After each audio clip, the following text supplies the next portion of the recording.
పల్నాడు జిల్లా చిలుకలూరిపేట టీడీపీ అభ్యర్థి ప్రత్తిపాటి పుల్లారావు గెలుపు కోసం ఆయన కుమారుడు ప్రత్తిపాటి శరత్ ఎన్నికల ప్రచారం నిర్వహించారు. చిలుకలూరిపేట మండలం కోమటినేనివారిపాలెం గంగన్నపాలెంలో ప్రత్తిపాటి పుల్లారావుకు మద్దతుగా శరత్ ప్రచారం నిర్వహించారు. శరత్ ప్రచారానికి అడుగడుగునా ప్రజలు బ్రహ్మరథం పట్టి పూల వర్షం కురిపించి తమ అభిమానాన్ని చాటుకున్నారు. చిలుకలూరిపేటకు వచ్చి హడావుడి చేస్తున్న బులుగు నాయకుడు మరో 10 రోజుల్లో ఇక్కడి నుంచి గాయబవుతాడని ప్రత్తిపాటి శరత్ ఆరోపించారు.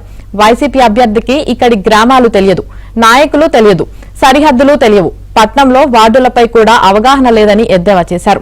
ఇలాంటి వ్యక్తి తన తండ్రికి పోటీనా అంటూ శరత్ చురుకులంటించారు. చిలుకలూరిపేట అభ్యర్థి చెందాలంటే సైకిల్ గుర్తుపై ఓటు వేసి ప్రత్తిపాటి పుల్లారావును గెలిపించాలని ఆయన తనయుడు శరత్ పిలుపునిచ్చారు.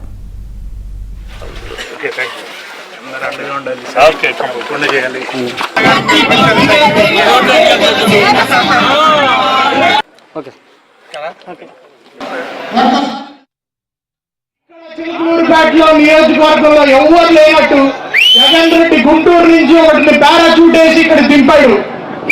ఈ మహానుభావుడికి మన గ్రామాలు తెలీదు, మన నాయకులు తెలియదు, మన సరిహద్దులు తెలియవు, మన పట్టణం వార్డులు ఏమాత్రం అవగాహన లేదు. ఈ వ్యక్తికి కేవలం 10 రోజులైంది ఆయన ఇక్కడికి వచ్చి. అద్దెకు ఒక ఇల్లు తీసుకున్నారు, 20 రోజులకి మాత్రమే తీసుకున్నారు. అదేదో ఆఫీస్కి వచ్చినట్టు ఉదయం వచ్చి సాయంత్రం గుంటూరుకి వెళ్ళిపోతున్నారు. ఇప్పుడే ఇలా ఉంటే కనీసం ఎన్నికల కోసం కూడా ఇక్కడ ఉండని వ్యక్తి రేపు మీరు ఓట్లు వేస్తే ఆయన ఎందుకు ఉంటారు?